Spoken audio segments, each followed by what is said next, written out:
ತಿಪಟೂರು ಸುಮಾರು 2-3 ವರ್ಷಗಳಿಂದ ತಿಪಟೂರಿಗೆ ಕುಡಿಯುವ ನೀರು ಸರಬರಾಜು ಆಗುತ್ತಿರುವುದು ಈಚನೂರು ಕೆರೆಯಿಂದ.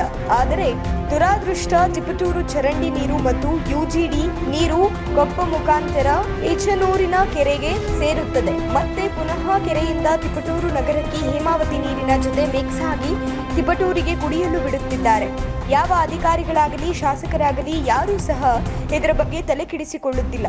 ಪೊಲೀಸ್ ಆಗಲಿ ಪೊಲ್ಯೂಷನ್ ಬೋರ್ಡ್ ಆಗಲಿ ಯಾವುದೇ ಅಧಿಕಾರಿಗಳಾಗಲಿ ತಲೆ ಕೆಡಿಸಿಕೊಳ್ಳುತ್ತಿಲ್ಲ. ಮತ್ತು ತಿಪಟೂರಿನಲ್ಲಿ ಭ್ರಷ್ಟಾಚಾರ ತಾಂಡವ ಆಡುತ್ತಿದೆ ಎಂದು ನೇರವಾಗಿ ಲೋಕೇಶ್ವರರವರು ಇಂದು ಕೌಸ್ತುಭ ಹೋಟೆಲ್ನಲ್ಲಿ ಪತ್ರಿಕಾಗೋಷ್ಠಿ ಕರೆದು ಎಲ್ಲಾ ಮಾಧ್ಯಮದವರಿಗೂ ಮಾಹಿತಿ ನೀಡಿದರು. ಯಾಕೆಂದ್ರೆ ಶಾಸಕರು ಹೇಳಿದ್ರೆ ಇವ್ರು ಆಚೆಗೆ ಹೋಗೋದು, ಇದ್ದಿರು ಹೋಗೋದಿಲ್ಲ ಹೇಳುತ್ತೆ. ನಮ್ಮಲ್ಲಿ ಅಧಿಕಾರಿಗಳಿಗೆ ಸಂಬಳ ಎಲ್ಲ ಶಾಸಕರ ಕೊಡೋದನ್ನಂಗೆ ಆಗೈತಿಲ್ಲ. ಅವ್ರಿಗೆ ಸರ್ಕಾರ ಕೊಡ್ತಿದೆ, ಸರ್ಕಾರದಿಂದ ನೇಮಿಸಲ್ಪಟ್ಟಿದ್ದೀವಿ ನಾವು. ನಮ್ಮ ಅಪ್ಪ ಅಮ್ಮ ಓದಿಸಿರೋದು ನನ್ನನ್ನು ಬಿಟ್ಬಿಟ್ಟಿದ್ದಾರೆ. ಎಲ್ಲ ಶಾಸಕರದ ಲೆಕ್ಕದಲ್ಲಿದ್ದಾರೆ ಅವರು.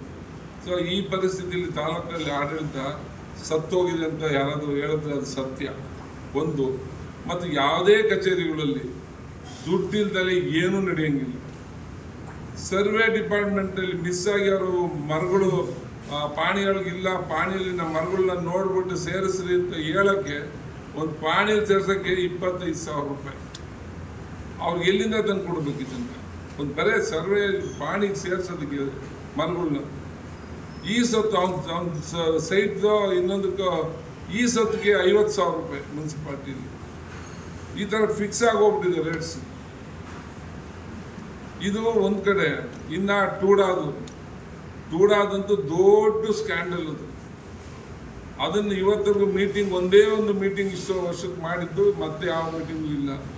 ಆ ಪಾಪ ನಿರುದ್ಯೋಗಿಗಳೆಲ್ಲ ಹೋಗಿ ರಿಯಲ್ ಎಸ್ಟೇಟ್ ಬಿಲ್ಡರ್ಸ್ ಅಂತ ಏನಾದ್ರು ಮಾಡೋಕ್ಕೆ ಬಡ್ಡಿ ಮಾಡಿ ತಂದು ಅಲ್ಲಿ ಹಾಕಿ ಇವತ್ತು ತಗಲಾಕೊಂಡು ಮೀಟಿಂಗು ಆಗಿಲ್ಲ.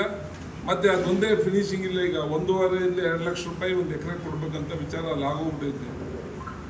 ಅದು ಕೊಟ್ಟರು ಈಗ ರೇರಾ ಅಂತ ಇನ್ನೊಂದು ಇದೆ, ಅಲ್ಲಿ ಹೋಗಿ ಕ್ಲಿಯರ್ ಮಾಡಿಸ್ಕೋಬೇಕು. ಅಲ್ಲಿಗೆ 50,000, ಇಲ್ಲಿ 1.5 2 ಲಕ್ಷ, ಮತ್ತೆ ಅಲ್ಲಿ 50,000.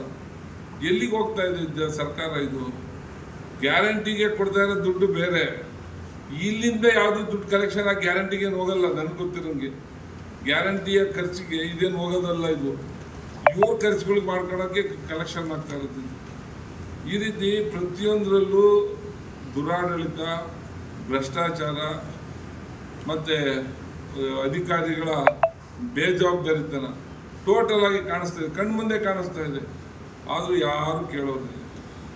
ಇನ್ನು ಪೊಲೀಸ್ ವ್ಯವಸ್ಥೆ ಅದಂತೂ ವರ್ಸ್ಟ್ ಆಫ್ ದಿ ವರ್ಸ್ಟ್ ಅಂತ ಪ್ರಶ್ನೆ ಹೇಳೋದು ತಪ್ಪಿಲ್ಲ.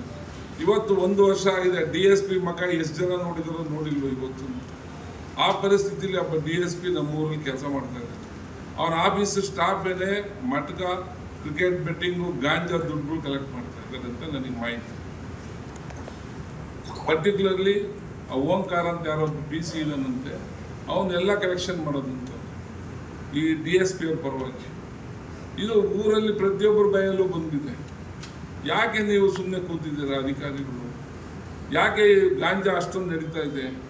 ಕಾಲೇಜ್ ಹುಡುಗರೆಲ್ಲ ಇವತ್ತು ಹೈಯೆಸ್ಟ್ ಗಾಂಜಾ ಯೂಸ್ ಮಾಡ್ತಾರೆ ನಮ್ಮೂರಲ್ಲಿ.